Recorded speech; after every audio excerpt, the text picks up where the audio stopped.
I must express my gratitude to Dr. Myrboh for organizing these kind of programs. The topic that I am going to present is, as we already know, it's a Vision 2047 for the tribes in India, but I will present here the perspectives from the tribes of Meghalaya. It has been an acknowledged fact that the tribal people, they are vulnerable to exclusion, to discrimination, to exploitation.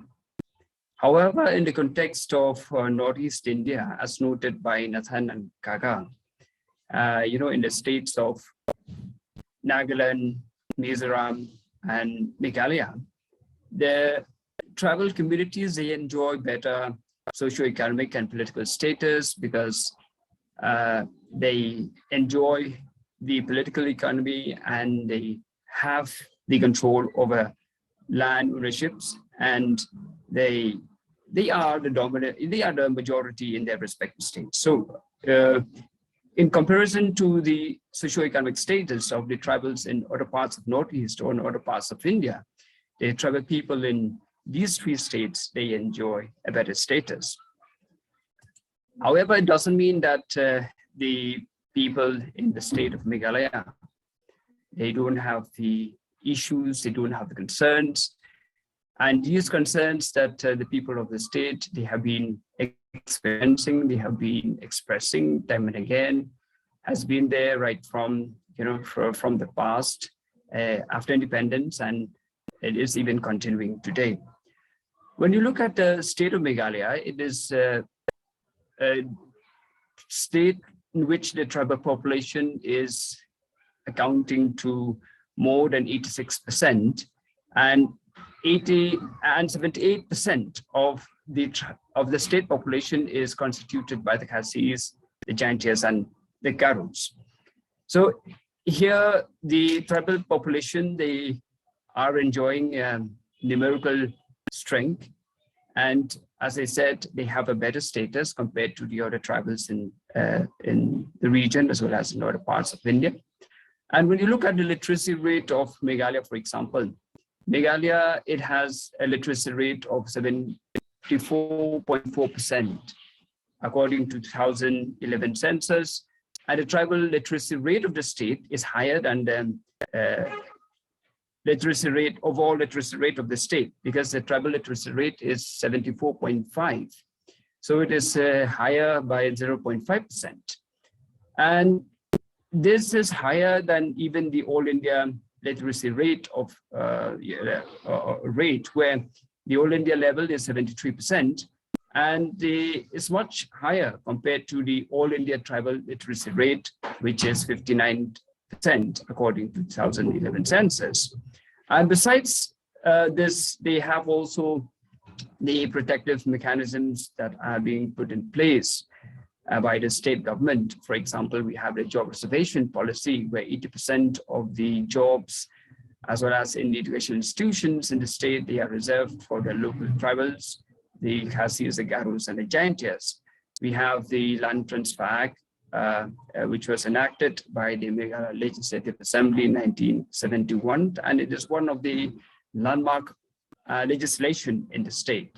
However, though we have this act, but it doesn't mean that cases of land alienation does not take place. And in fact, Ashish Kaga, he has done a study on the alienation of tribal land in the New Shillong Township. And also we have the 6th schedule, which the other tribals in the Northeast are struggling to have when we talk in the context of the tribal peoples that we have in Manipur.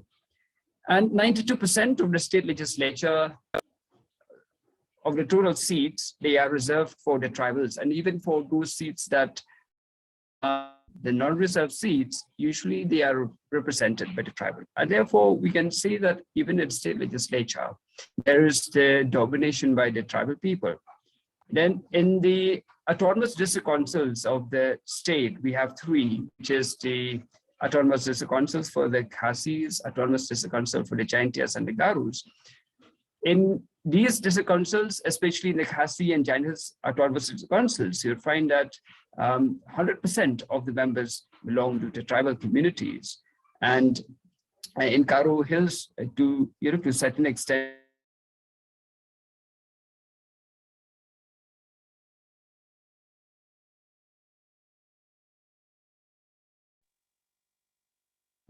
Lakinder, is Batskem's yes, it's Batskem's is it stuck? His internet. It's his internet. Okay. We just wait for a minute. Let's see if he comes back. Batskem?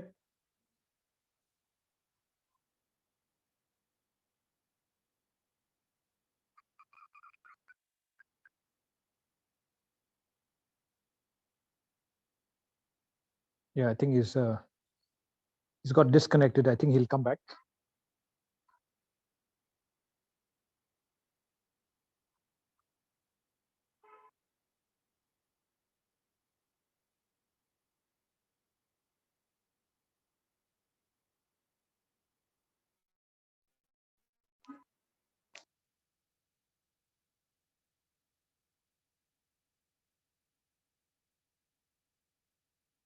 Is he back, Lakinder?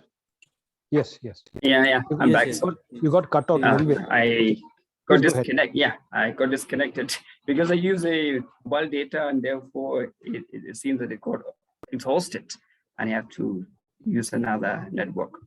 Okay, when you look at in the case of Meghalaya, and the recent reports published by the NITI Aayog as well as the other agencies of the government of India, you will find that the picture is not as rosy as it should have been for the tribal people in the state. Meghalaya, in the recent report of NITI Aayog, was ranked as the 5th poorest state in India. Till recently, Meghalaya recorded a very high dropout rate of students, and the cross enrollment ratio in the higher education also was lower than the national average. And in fact, the infant mortality rate in the state was quite high. And Meghalaya is yet to catch up with Mizoram, Nagaland, and Kerala. In Meghalaya, for example, the infant mortality rate is 33, whereas in the case of Mizoram, Nagaland, and Kerala, it is less than 10. And when you look at the maternal mortality rate, also Meghalaya recorded rate higher than the national level. Meghalaya recorded of 197 deaths, whereas all India level was was recorded at 130 per 1 lakh. And these are the issues that you'll find that in Meghalaya, time and again, they are reflected. And because I want to bring these issues, because Meghalaya is a tribal dominated state, as I said, majority of the people are belonging to the tribal communities. And therefore, when these indices do not show a positive aspect of development or a progress, it is a concern for the tribal people, because as I said, that in Meghalaya, the state picture means the picture of the tribal people. However, as in order to improve these indices for the people of Meghalaya, we need to improve governance in the state. And here's, as I said, since the majority of the people are tribal people and they occupy the political administrative positions also, and therefore it is a kind of reflection for we, the tribal people in the state, that we should pay more attention also to governance so that we can improve upon the life of the people. And this is the concern that we have, and this is the challenge that we have in the state of Meghalaya.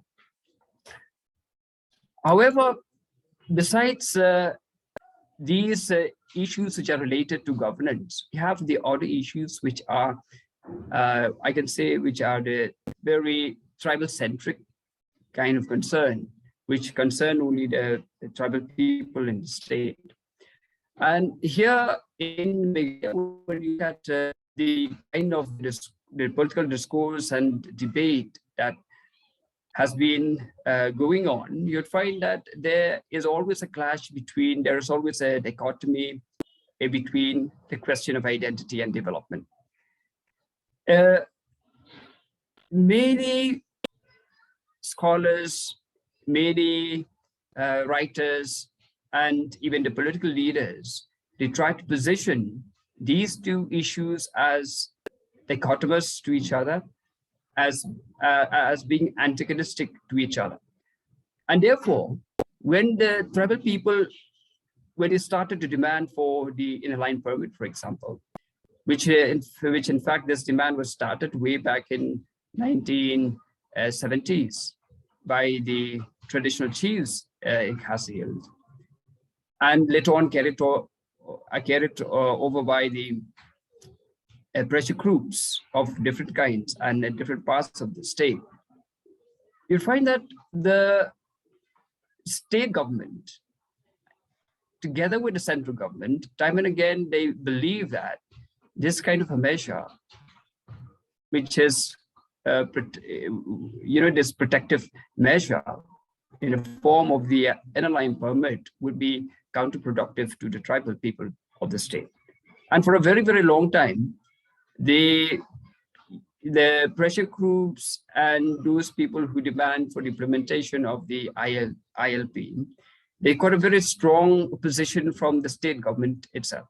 It was only when the government of India enacted the Citizenship Amendment Act in 2019 that the state legislature passed a resolution requesting the government of India to extend the inner line permit in Meghalaya.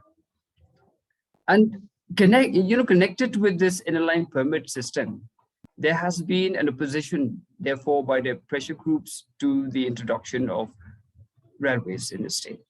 Yes, Meghalaya has a huge potential to benefit from tourism, and it has also the potential from other sectors of the economy, so like agriculture.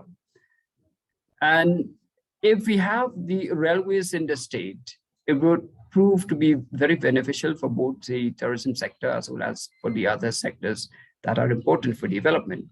But because these two issues are connected, identity and development, and therefore the pressure groups even today, they are opposing the introduction of railways, and this has deprived the state of connectivity, which is important for development.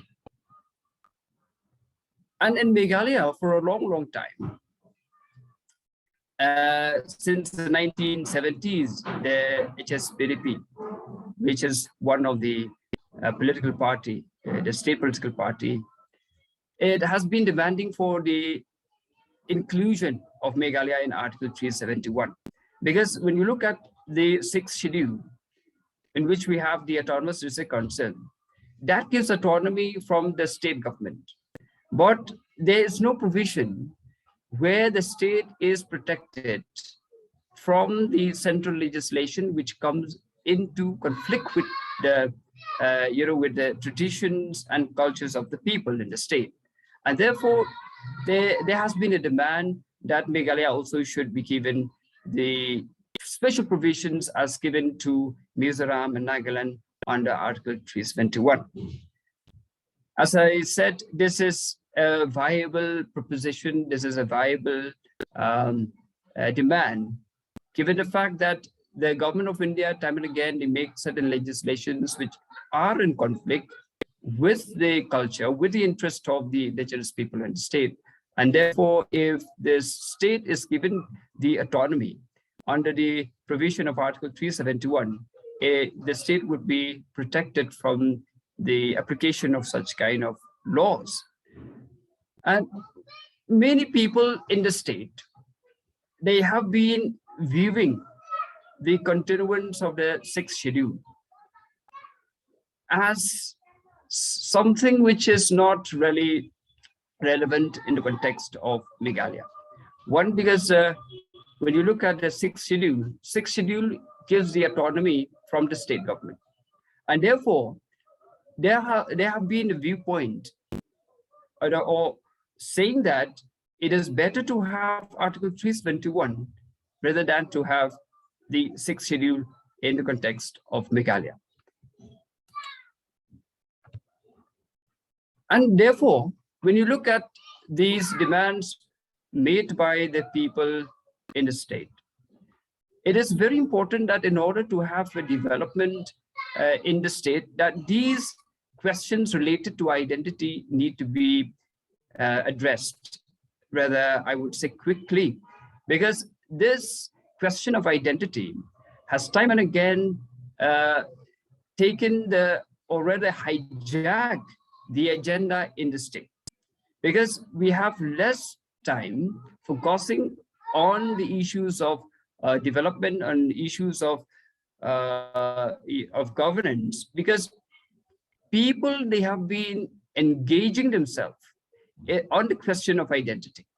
And therefore, in order to bring about development in the state of Meghalaya, in order to improve upon the life of the people of the state, there is a need to converge these two issues or these two agenda, development and identity. And therefore, I propose that when we talk about the development agenda in the context of the state of Meghalaya, we have to link the developmental goal as well as the goal of preserving the identity of the people. These two can go together, and they cannot, they cannot be positioned as being dichotomous. Rather, in order to develop for the tribal people of the state with security, we need to implement those protective measures that I've highlighted before. And another area that the tribal people in the state, they have been demanding, they have been struggling, though I would say the demand or the group of people making this demand is belonging to a minority, and the people in general, they don't take this particular issue. But I would argue that this is the issue that needs the greater attention, that needs the greater focus by the people of the state, and that is the constitutional recognition of the traditional institutions in the state. When you look at the political situation in Meghalaya, we have the state government and we have the autonomous district council. The autonomous district council, many critics, they have pointed out that it has not been able to function properly. It has not been able to deliver on both fronts, one, to preserve the culture, the identity of the people, and on the other hand, to bring about development also. And therefore, on both fronts, there are shortcomings related with the district council. And therefore, what is important for Meghalaya is to integrate the traditional institutions in the governance system by giving them the constitutional recognition, which so far they have been functioning, especially at the HEMA level, or the traditional state system. They have been functioning as a cosmetic institution, not as the institution which is thriving and which is really functional. And at the grassroots level, at the village level, at present, the traditional institutions that have been operating, they have been functioning more like the non-governmental organizations. And they are not linked with the state. They are not linked with the governance systems. And therefore, when you look at the case of Meghalaya, we are deprived of the local self-government. And therefore, this constitutional recognition of the traditional institutions is very important in the context of Meghalaya in order to empower the people, in order to preserve the culture and also to preserve the tradition of the people. And in fact, the Federation of Khasi States, they have been demanding this for a very long time. But this demand has not yet been accepted even today. When you look at the traditional institutions, they have been subordinate to the autonomous district councils. Rather, for a long time, there has been a conflict between the traditional institutions and the autonomous district council. The autonomous district council in Meghalaya, they have reduced the traditional institutions to a very subordinate position, and they have not been empowered. And therefore, it would be more logical in the context of Meghalaya if the traditional institutions, both at the HEMA level as well as at the village level, are given the constitutional recognition, are given the public funding, and these institutions can replace meaningfully the autonomous district council. But however, yes, we know that to give constitutional recognition to the traditional institutions, it may need to bring about reforms in these institutions. Yes, we should acknowledge the fact that in order to bring about this kind of recognition, the traditional institutions, they need to bring the reforms whereby certain elements of democratic principles and are incorporated, and also at the same time, the traditions of the people are maintained. One good thing about the traditional institutions, which have organically grown from the tradition of the people, is the feature of being a partyless institution. This is a very strong point of the tribal society, where we are not divided on the basis of politics.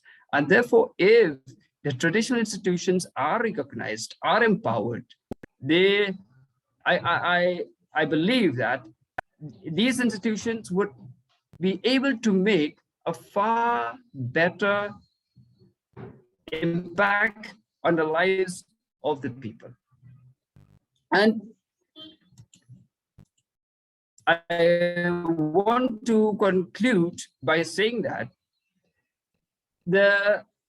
if these institutions, the traditional institutions, as well as those protective mechanisms that seek to give protection to the tribal people in the state are put in place, are incorporated in the Indian Constitution, and are recognized and accepted by the state of Meghalaya as well as the Indian state, it would bring a sense of security. It will remove away the fear of people, and that would enable the people in the state to move ahead, to march ahead with more confidence. And also, they would be more welcoming to the developmental measures. And at the same time, there will be more confidence between the people of the state, the tribal people of the state, with the government of India, and that would lead to even a better integration of the people with the Indian state. Thank you.